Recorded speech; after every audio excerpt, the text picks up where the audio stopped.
పరబ్రహ్మ పరమాత్మన మహాజగత్తే పరబ్రహ్మ హరిహరాయ గుణాత్మ సర్వభౌతికామి దశ దశ దత్తాత్రేయం సంతిని సిద్ధి కురు కురు కురు కురు కురు స్వామి. ప్రజలందరికీ నమస్కారము. ఈరోజు మనం తెలుసుకోవాల్సింది ధనుస్సు రాశి ఫలితాలు.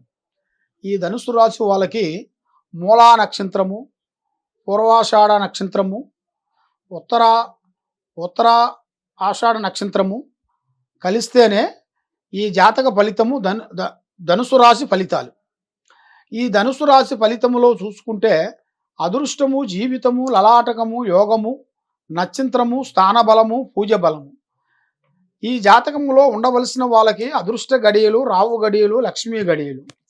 ఓం నమ శివాయ, మహాదేవ శంభో శంకరి.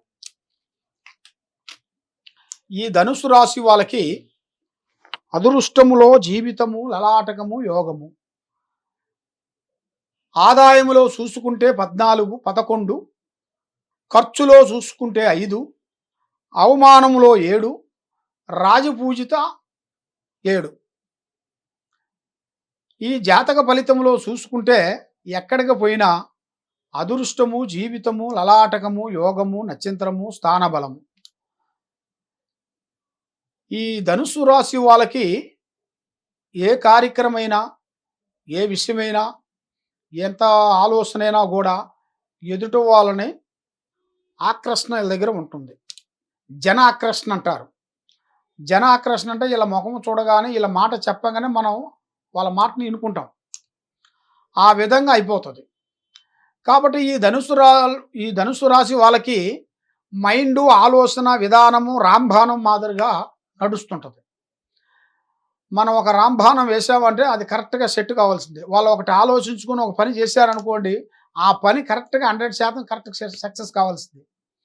కానీ ఈ మధ్యలో వీళ్ళ మీద ఉండాల్సిన కొన్ని గ్రహ స్థితుల వల్ల కొంత అనుకూలం లేదు. ఈ నెల 11వ తారీఖు నుంచి 11 గారి నుంచి మంచి మంచి ఆలోచనలు, మంచి మంచి పనులు, మంచి మంచి కార్యక్రమాలు, పెద్ద పెద్ద పనులు కొన్ని పూర్తి చేయాల్సినవి ఇలా జాతక ఫలితంలో కొన్ని కనబడుతున్నాయి. కాబట్టి వీళ్ళు ఏ పని అనుకొని పోతారో ఆ పని 100% సాధించుకొని రాగలుగుతారు.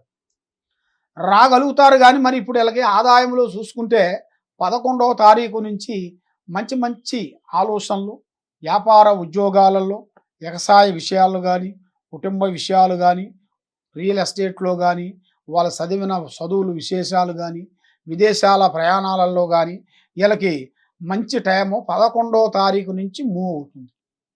ఈ 11వ తారీఖు నుంచి కరెక్ట్గా 15 రోజుల పాటు వీళ్ళ జాతకంలో అనేది మంచి మంచి శుభ ఫలితాలు రాబోతున్నాయి.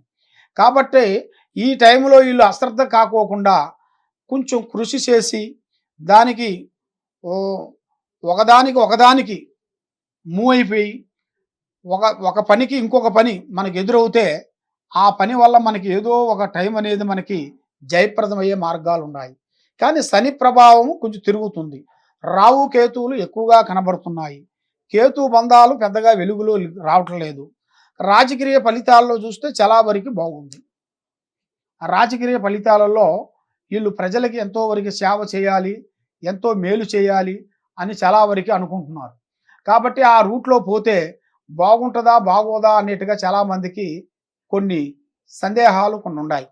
కాబట్టి తప్పకుండా రాజకీయంగా ఫలితంలో చూసుకుంటే చాలా వరకు అభివృద్ధి అయ్యే మార్గాలు, పెద్ద పెద్ద పనులు, పెద్ద పెద్ద కార్యక్రమాలు, మంచి మంచి స్థానాలు కొన్ని పూర్తి చేసుకొని ప్రజలలో మంచి స్పందన సాధించేసి, ప్రజల్లో మంచి పవర్ అనేది సాధించేసి అభివృద్ధిగా రావలసిన అతి మంచి పనులు దగ్గరలోనే రాబోతున్నాయి.